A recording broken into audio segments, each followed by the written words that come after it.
Hello সবাইকে। প্রথম দিন ক্রুজের এক্সপিরিয়েন্স নিয়ে আমি আবার চলে এলাম। এটা আমি আগেই বলেছি, আমাদের প্রথম দিন ডে 1। তাই আমরা শুরু করলাম ঘোরাঘুরি ডেক 16 দিয়ে। এই যখন শিপে আমরা উঠি তখন মনের মধ্যে একটা আলাদাই এক্সাইটমেন্ট, নতুন জায়গা, নতুন এক্সপিরিয়েন্স, সামনে বিশাল সমুদ্র। তো ডেক 16 হচ্ছে যেন শিপের একটা ওপেন ওয়ার্ল্ড। তো দুপুরে লাঞ্চ করার পর আমরা 16-এ চলে গেছিলাম। একটু চারিদিকে ওপেন স্কাই, ফ্রেশ হাওয়া, চোখের সামনে শুধুই নীল জল। এই জায়গাটায় দাঁড়িয়ে যেন মনে হয় টাইম যেন একটু স্লো হয়ে গেছে। কোনো হারি নেই, কোনো প্রেশার নেই, শুধু আমি, এই শিপ আর এই ওশান। তারপর রুমে গিয়ে একটু রেস্ট নিয়ে আবার বেরিয়ে পড়েছিলাম। এই যেটা গ্যালারিটা দেখছেন, এটা ডেক 7-এ। তো এখানে একটু শপিং, লাক্সারি জিনিসপত্র, অনেক ফুড আইটেমস, চকলেটস, পাব, বাচ্চাদের জন্য একটু নাচার জায়গা, এগুলো সবই ছিল। এখানে সুইমিং এরিয়াও আছে, কিন্তু অন্যদিকে ওয়াকিং স্পেস, বসার জায়গা প্রচুর।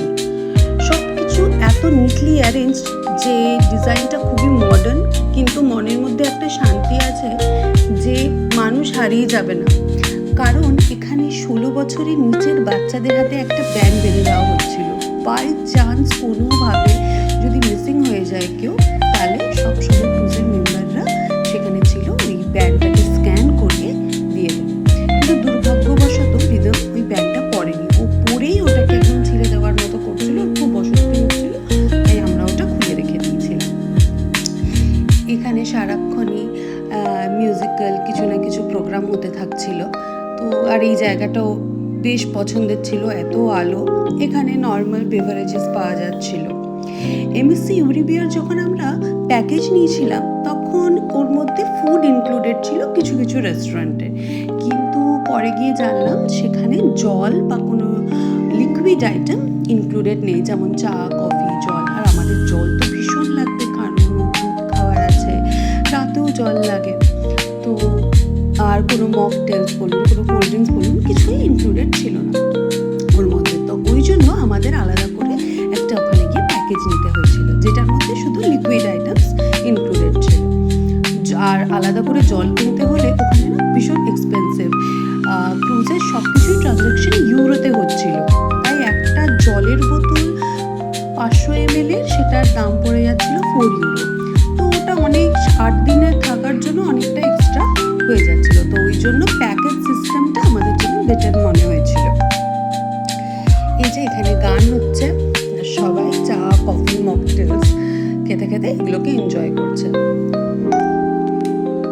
ক্রুজ লাইফটা না আমি শুধু বুঝেছি শুধুই যে লাক্সারি তা না, নিজেদের মধ্যে একটা ভালো সময় কাটানো, নতুন নতুন জিনিস এক্সপিরিয়েন্স করার জন্য একদম পারফেক্ট। এই যে রিদম এখানে একটু নাচি করতে এসেছে। এটা একটা আলাদা এরিয়া, এখানেও লাইভ পারফরমেন্স হয়, ওই সেম ডেক 7-এই এটাও আছে। লাইভ পারফরমেন্সের মাঝে ও নিচে এক বাটি চিপস নিয়ে বসে পড়েছিল, তো সব চিপসই নিচেও ছড়িয়ে দিয়েছিল। এরা তখনও পারফরমেন্স শুরু করেনি, সব জিনিস সেট আপ করছিল। ইংলিশে নয়, স্প্যানিশে এই শোটা ছিল, কিন্তু এত সুন্দর মিউজিক, আমি কখনো মিউজিকটা শুধু আলাদা করে পোস্ট করব।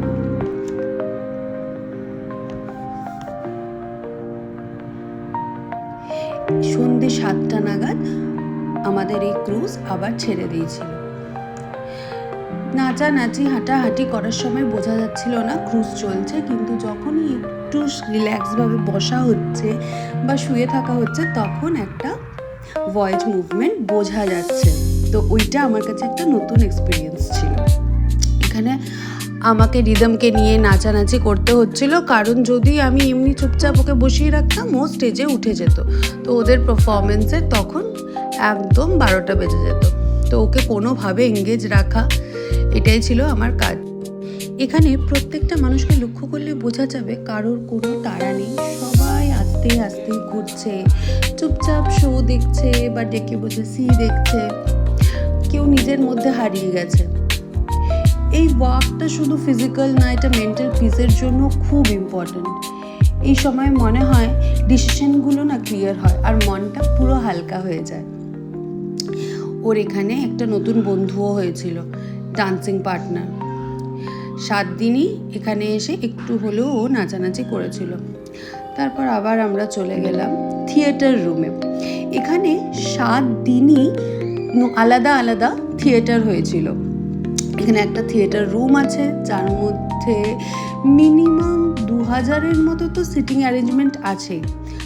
এখানে 3টে শো হয়, সন্ধ্যে 7টা থেকে সেই শো শুরু হয়, 1 ঘন্টা করে এই শোগুলো হতে থাকে।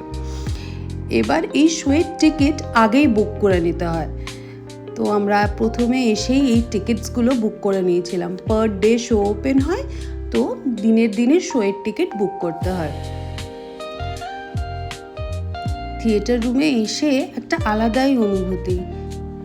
কি সুন্দর শোগুলো ছিল, সেগুলো বলে বোঝানো যাবে না।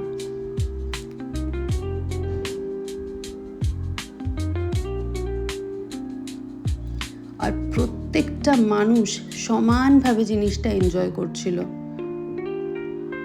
অনেকেই হয়তো ভাববে ছোট বাচ্চা নিয়ে কিভাবে থিয়েটারে বসে আমরা সময় কাটাতে পেরেছি। হ্যাঁ, এটা আমাদের জন্য একটু চ্যালেঞ্জিং ছিল, তাই আমরা সাথে করে আমাদের ফোনটা নিয়ে গেছিলাম। ও যখনই একটু চেঁচামেচি শুরু করছিল, ওর কোকোমেলন বা কিছু একটা ওর কার্টুন আমরা চালিয়ে দিচ্ছিলাম উইদাউট মিউজিক। ও উইদাউট মিউজিক হলেও চুপচাপ ওটাই দেখতে থাকছিল, আবার মাঝে মাঝে ও শোও দেখছিল। এত কালারফুল চারিদিক লাগছিল এই সময়।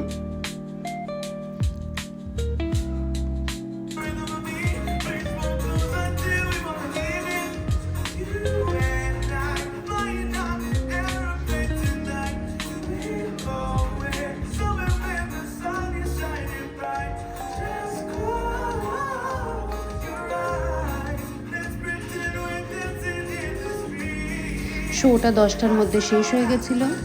তারপর আমরা ডিনারটা আগে করে নিলাম। এই যে দেখুন সবাই কত এনজয় করছে। শোটা শেষ হওয়ার পর আমরা ডিনারে চলে গেলাম। এই ভিডিওটাতে আপনি দেখতে পাবেন আমরা কিভাবে বসিয়ে রেখেছিলাম রিদমকে। তারপর ডিনার করে দিয়েছিলাম একটা টানা ঘুম। ব্যাস, এক ঘুমে পরের দিনের সকাল।